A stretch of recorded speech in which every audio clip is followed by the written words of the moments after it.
धनंजय मुंडेंचे सहकारी राजेंद्र घनवट आणि पोपट घनवटांनी शेतकऱ्यांच्या जमिनी लाटल्या। अंजली दमानियांचा पीडितांना सोबत घेऊन आरोप। 11 शेतकऱ्यांची दमानियांकडे कैफियत।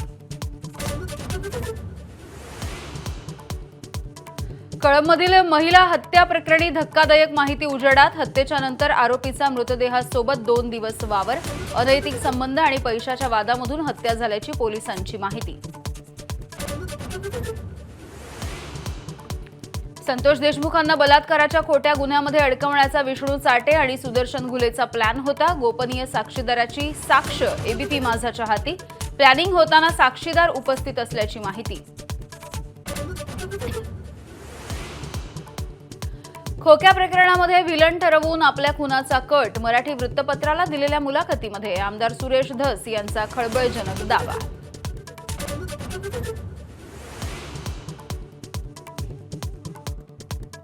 आपल्या खुनाचा कट आखल्याचा दावा करणाऱ्या सुरेश धस यांची अनेकांकडून खिल्ली। सुरेश धस फिल्मी असल्याचं म्हणत उडवली टर। मोदी 75 वर्षांचे होत आहेत म्हणून आरएसएसनं त्यांना बोलावून घेतलं। खासदार संजय राऊतांचा दावा। भाजपत 75 वर्षांच्या नंतर कोणत्याही पदावरती न राहण्याचा नियम असल्याची करून दिली आठवण। मुंबईमध्ये मराठीचा अपमान करणाऱ्या L&T कंपनीच्या वॉचमॅनला मनसैनिकांनी कानशिलात लगावली। तर राज ठाकरेंच्या निर्देशानंतर मनसैनिकांची ठाण्यामधल्या बँकेत धडक। मथुरा आणि काशीच्या आंदोलनामध्ये स्वयंसेवक भाग घेऊ शकतात। आरएसएसचे महासचिव दत्तात्रय होसबळे यांचं स्पष्टीकरण। सगळ्याच मशिदींवरती दावा नको, होसबळेंच्या सूचना।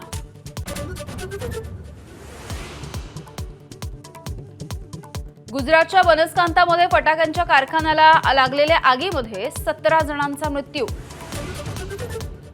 आगीनंतर स्लॅबही कोसळला। ढिगाऱ्याखाली आणखी काही लोक अडकले असल्याची भीती। दुर्घटनेनंतर मालक फरार।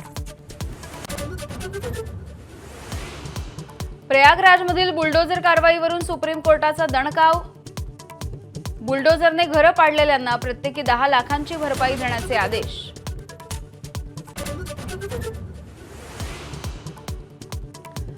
वक्फ सुधारणा विधेयक उद्या लोकसभेमध्ये मांडणार। विधेयकावरती 8 तास चर्चा होणार। कामकाज सल्लागार समितीच्या बैठकीमधून काँग्रेसचा सभात्याग।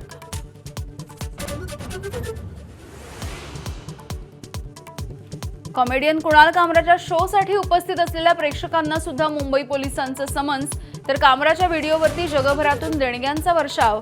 रक्कम कोट्यवधींच्या घरात।